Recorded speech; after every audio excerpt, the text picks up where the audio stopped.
babu, may nagubusa ko, ano sa di 20 a monitorear cambio climático para, nado nere é nome de global warming, 20 se chama certificar, tem esse, para monitorear e analisar e calcular o impacto.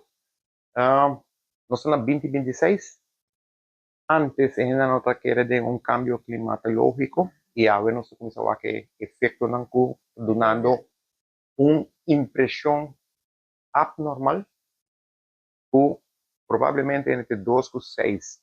Você vai conhecer uma Aruba que tem uma madrugada vai ter temperatura de 23, 22, com um erro. E em certo momento nós temos que começar a preparar que o mundo está instável e pensei sempre que isso é self-reação. Então, para a própria segurança, para a própria família, para casa, nós não estamos só estado, nós estamos self-reação estado, que não cada quem se proteger no meio. Lo que nós estamos fazendo agora aqui, babu, falando tudo é data na gadem, awak, ora que nós estamos um winter pisar, e efeito é que arriba é orcan season. Está ativo com agressivo não está?